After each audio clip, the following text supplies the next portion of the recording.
નમસ્તે વિદ્યાર્થી મિત્રો, આજે વાત કરવી છે ધોરણ 7 અને વિષય ગુજરાતીના 13 એપ્રિલના રોજ લેવામાં આવનાર મિત્રો દ્વિતીય સત્રાંત પરીક્ષાનું સંપૂર્ણ નવી બ્લુપ્રિન્ટ પ્રમાણે મિત્રો પેપર સોલ્યુશન જોઈશું।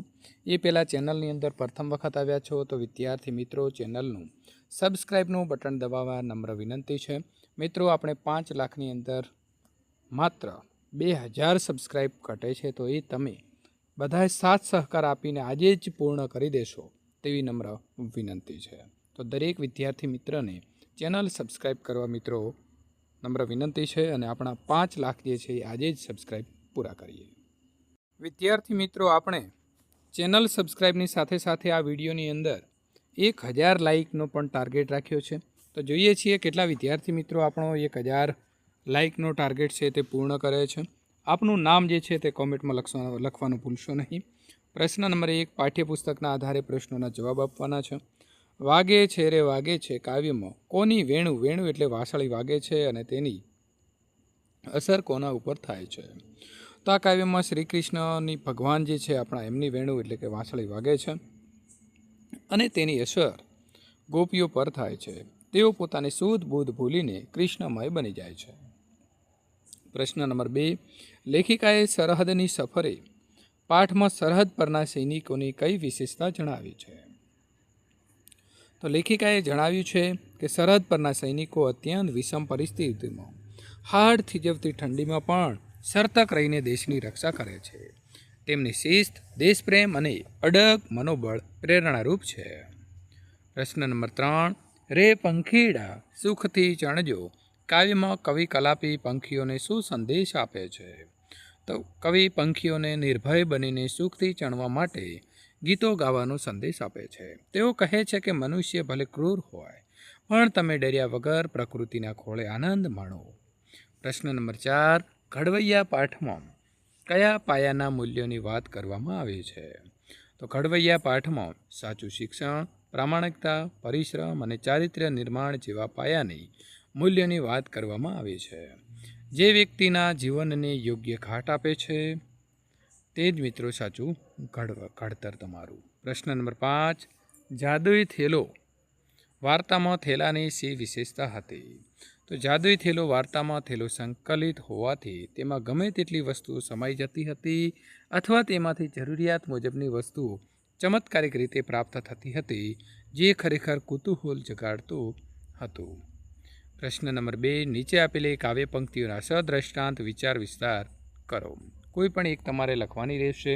મિત્રો અહીં તમને વિકલ્પ સ્વરૂપે 2 આપવામાં આવેલી હશે। રે પંખીડા સુખથી ચણજો ગીતવા કંઈ ગાજો સાને ડરો મૂરખ હું નથી હિંસક હું નથી રે। આ પંક્તિઓમાં કવિ કલાપી રે પંખીડા કાવ્યમાંથી લેવામાં આવી છે। અહીં કવિ પંખીઓને ઉદ્દેશીને કહે છે કે તમારે મનુષ્યથી ડરવાની જરૂર નથી, તમે નિર્ભય બનીને આકાશમાં વિહરો, ગીત ગાઓ અને દાણા ચણો। કવિ અહીં પ્રકૃતિ અને પશુ પંખીઓ પ્રત્યે અહિંસા અને પ્રેમનો સંદેશો આપે છે। તેઓ કહે છે કે દરેક મનુષ્ય હિંસક હોતો નથી, ઘણા લોકો જીવદયામાં માને છે। જો આપણે પંખીઓને પ્રેમ આપીશું તો જ પ્રકૃતિની સુંદરતા જળવાઈ રહેશે।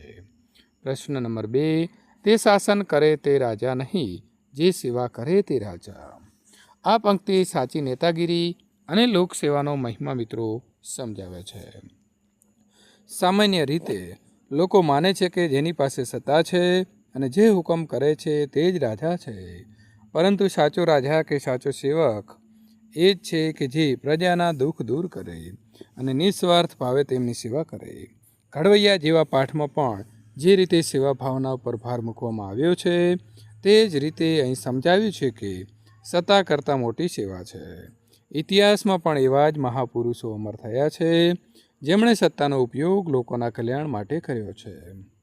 પ્રશ્ન નંબર 3 મિત્રો વ્યાકરણ વિભાગ છે। રેખાંકિત પદની સંજ્ઞાનો પ્રકાર ઓળખાવવાનો છે। સૈનિકો સરહદ પર રક્ષણ કરે છે। તો મિત્રો સૈનિકો અને સરહદ એ બંને જાતિવાચક સંજ્ઞા છે। શ્રી કૃષ્ણની વાંસળી મધુર વાગે છે, તો એ વાંસળી પણ જાતિવાચક સંજ્ઞા છે। એના મનમાં ઘણી શાંતિ હતી, તો શાંતિ એ ભાવ છે, તો ભાવવાચક સંજ્ઞા થશે। થેલામાંથી સોનું બહાર આવ્યું, તો સોનું એ દ્રવ્યવાચક સંજ્ઞા છે। ગામમાં લોકોનું ટોળું ભેગું થયું, તો લોકોનું મિત્રો ટોળું, તો અહીં ટોળું આપણે શબ્દ રાખીએ બરાબર છે, તો આ ટોળું એ શું છે? તો મિત્રો આવશે સમૂહવાચક. ગંગા પવિત્ર નદી છે, તો ગંગા એ વ્યક્તિવાચક છે. પ્રશ્ન 3બ વાક્યનો પ્રકાર જણાવવાનો છે. તમે ક્યારે સરહદ જોવા જશો? તો એ પ્રશ્નાર્થ વાક્ય છે, કારણ કે પાછળ પ્રશ્નાર્થ ચિહ્ન આપેલું છે અને તેના આધારે જ આપણને ખ્યાલ આવી જશે. વાહ, કેવો અદ્ભુત જાદુઈ થેલો છે. તો આ પણ મિત્રો ઉદ્ગાર વાક્ય છે. આજે અમે શાળામાં સફાઈ કરી, તો વિધાન વાક્ય છે. સૈનિકો દેશનું ગૌરવ છે, તો વિધાન વાક્ય છે. અરે, આ પંખી કેમ ઉડી ગયું? તો વિદ્યાર્થી મિત્રો આ પણ ઉદ્ગાર વાક્ય છે. તમારી પાસે કયા પુસ્તકો છે? તો પ્રશ્નાર્થ વાક્ય છે. પ્રશ્ન 4 એક વચન વાક્યનું બહુવચનમાં રૂપાંતર કરો. તે સૈનિક સરહદ પર તૈનાત છે, તો તેઓ સૈનિકો સરહદ ઉપર તૈનાત છે. મેં આજે નવું પુસ્તક ખરીદ્યું, તો અમે આજે નવા પુસ્તકો ખરીદ્યા. પંખી આકાશમાં ઉડે છે, તો પંખીઓ આકાશમાં ઉડે છે. મેદાનમાં છોકરો રમે છે, તો મેદાનમાં છોકરાઓ રમે છે. તો તારો થેલો લઈને આવજે, તો તમે તમારા થેલા લઈને આવજો. બગીચામાં ફૂલ ખીલ્યું છે, તો બગીચામાં ફૂલો ખીલ્યા છે. મિત્રો પ્રશ્ન 4બ શબ્દ સમૂહ માટે એક શબ્દ આપવાનો છે. જેનો કોઈ શત્રુ નથી તે, તો તેને અજાત શત્રુ કહીશું. દરિયાની મુસાફરી કરનાર, તો દરિયાખેડુ. જેની કોઈ સીમા નથી તે, તો અસીમ. લોખંડ જેવો મજબૂત પુરુષ, તો લોખંડી પુરુષ. ગાયોનું ટોળું, જેને આપણે મિત્રો ધણ કહીશું. શું કહીશું? ધણ કહીશું. પ્રશ્ન 5 ભાવાત્મક શબ્દો શોધી તેનો ઉપયોગ કરી નવું વાક્ય બનાવો. સૈનિકોની દેશભક્તિ જોઈને આપણને ગર્વ થાય છે, તો મિત્રો ભાવાત્મક વાક્યની અંદર કયો શબ્દ છે? તો દેશભક્તિ. દરેક નાગરિકમાં સાચી દેશભક્તિ હોવી જોઈએ. પંખીઓનો કલરવ સાંભળીને મનને શાંતિ મળે છે, તો શાંતિ એ ભાવાત્મક છે. પરીક્ષા પૂરી થાય પછી મને શાંતિ થઈ. જાદુઈ થેલો જોઈને બાળકોની અંદર મિત્રો કુતૂહલ જાગ્યું. નવું વાક્ય છે કે વિજ્ઞાનના પ્રયોગો જોઈને વિદ્યાર્થીઓમાં કુતૂહલ છે તે મિત્રો પેદા થાય છે. પ્રશ્ન 5બ આપેલી પરિસ્થિતિના આધારે સંવાદ જે છે તે લખો. પરિસ્થિતિ કઈ છે? તો જુઓ, પરીક્ષાની તૈયારી બાબતે બે મિત્રો વચ્ચેનો અહીં આપણને સંવાદ આપ્યો છે. પેલું છે મિત્ર આકાશ, કેમ છે રોહન? વાર્ષિક પરીક્ષાની તૈયારી કેવી ચાલે છે? મિત્ર બીજો છે રોહન, મજામાં આકાશ, તૈયારી તો સારી ચાલે છે, પણ મને ગુજરાતીમાં વ્યાકરણ થોડું અઘરું લાગે છે. મિત્ર 1, અરે વ્યાકરણ તો બહુ સહેલું છે. જો તું સંજ્ઞા અને વાક્યના પ્રકાર સમજી લે તો પૂરા ગુણ મેળવી શકાય છે. મિત્ર બીજો, હા, હું અત્યારે એ જ વાંચી રહ્યો છું. તે નિબંધની તૈયારી કરી લીધી? મિત્ર, હા, મેં માતૃપ્રેમ અને યાદગાર પ્રવાસ વિશે તૈયારી કરી લીધી છે. મિત્ર 2, સરસ, ચાલ આપણે સાથે મળીને પેપર સોલ્યુશન કરીએ, જેથી આપણને 80માંથી 80 ગુણ મળે. મિત્ર 1, ચોક્કસ, ચાલો શરૂ કરીએ.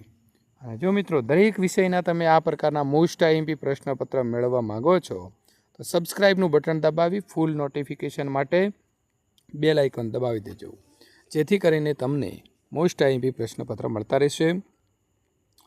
પ્રશ્ન 6 આપેલા ફકરાનું વાંચન કરી પ્રશ્નોના જવાબ આપવાના છે. તો વિદ્યાર્થી મિત્રો અહીં સરસ મજાનો એક આપણને ફકરો આપ્યો છે કે જીવનની અંદર શિસ્ત છે તે બહુ મહત્ત્વનો છે.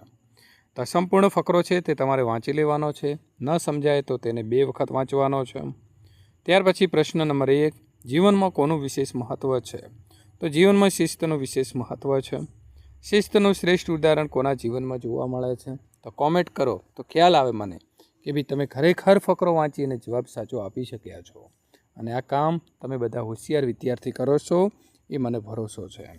શિસ્તનું શ્રેષ્ઠ ઉદાહરણ સૈનિકના જીવનમાં જોવા મળે છે. શિસ્તબદ્ધ વ્યક્તિને સમાજમાં શું મળે છે? તો શિસ્તબદ્ધ વ્યક્તિને સમાજમાં માન સન્માન મળે છે. શાળામાં નિયમોનું પાલન કરવાથી શું ફાયદો થાય છે? તો શાળામાં નિયમોનું પાલન કરવાથી અભ્યાસ સરળ બને છે. સફળતા મેળવવા માટે મહેનતની સાથે બીજું શું જરૂરી છે? તો સફળતા મેળવવા માટે મહેનતની સાથે શિસ્ત જરૂરી છે. પ્રશ્ન 6બ વાર્તા વાંચી પ્રશ્નોના જવાબ આપો. એકતામાં બળ વાર્તા છે. તો અહીં સરસ મજાની વાર્તા છે કે એક વૃદ્ધ ખેડૂત હોય છે અને મિત્રો તેના 4 દીકરા હોય છે અને ચારે જે છે તે અંદરો અંદર ઝઘડતા હોય છે. તો અહીં મિત્રો જે છે તે એમના પિતા જે સંદેશ આપવા માગે છે કે એકતામાં શું બળ છે, તો એના આધારે પ્રશ્નોની વાત કરીશું. પહેલો પ્રશ્ન છે, ખેડૂતના દીકરાઓ કેવા હતા? ચલો આની અંદર પણ કોમેન્ટ કરી જોઈએ કેટલા વિદ્યાર્થી મિત્રો કોમેન્ટ કરી શકે છે. સરસ મિત્રો, જે હોશિયાર વિદ્યાર્થીઓ છે તે ફટાફટ જવાબ આપી રહ્યા છે કે ખેડૂતના દીકરાઓ અંદરો અંદર ઝઘડતા હતા. ખેડૂત દીકરાઓને શું તોડવા આપ્યું? તો ખેડૂતે દીકરાઓને લાકડીઓનો ભારો તોડવા આપ્યો. ભારો કેમ કોઈ તોડી શક્યું નહીં? તો બધી લાકડીઓ એકસાથે જોડાયેલી હોવાથી ભારો મજબૂત હતો, તેથી કોઈ તોડી શક્યું નહીં. એક એક લાકડી દીકરાઓએ કેવી રીતે તોડી?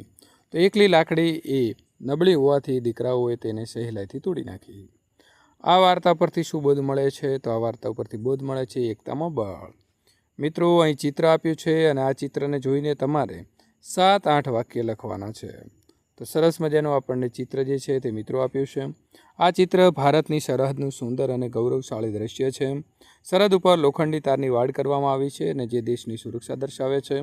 ચિત્રમાં બહાદુર સૈનિકો હાથમાં બંદૂક લઈને ચોકસાઈથી પહેરો ભરી રહ્યા છે. સૈનિકોના ચહેરા ઉપર દેશભક્તિ અને અડગ મનોબળના ભાવ આપણને સ્પષ્ટ દેખાય છે. પૃષ્ઠભૂમિમાં ઊંચા પર્વતો અને ખુલ્લું આકાશ વાતાવરણને ગંભીર બનાવે છે. ભારતનો તિરંગો ઝંડો ગર્વથી લહેરાઈ રહ્યો છે. સૈનિકો હાડ થીજવતી ઠંડીમાં પણ દેશની રક્ષા માટે ખડે પગે ઊભા છે.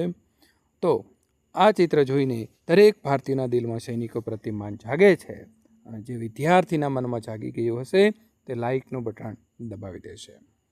પ્રશ્ન 7બ, આપેલા શબ્દનો ઉપયોગ કરી ફકરો લખવાનો છે. વેણુ, સરહદ, સૈનિક, પંખી, જાદુઈ, હિંમત, શિક્ષણ અને દેશપ્રેમ. આપણી ભારતીય સંસ્કૃતિ શ્રી કૃષ્ણને વેણુનો નાદ આજે પણ ગુંજે છે. જે રીતે કાનુડો ગોપીઓનું રક્ષણ કરતો, તેવી જ રીતે આજે આપણા સૈનિક ભાઈઓ સરહદ ઉપર જાગતા રહીને આપણું રક્ષણ કરે છે. સૈનિકોમાં અપાર હિંમત અને દેશપ્રેમ હોય છે.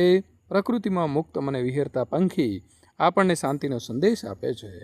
જીવનમાં સાચું શિક્ષણ મેળવવું એક પણ જાદુઈ લાકડી જેવું છે, જે ગરીબી અને અજ્ઞાનતાને દૂર કરીને જીવનને ઉજ્જવળ બનાવે છે. મિત્રો, પ્રશ્ન નંબર 8, નિબંધ.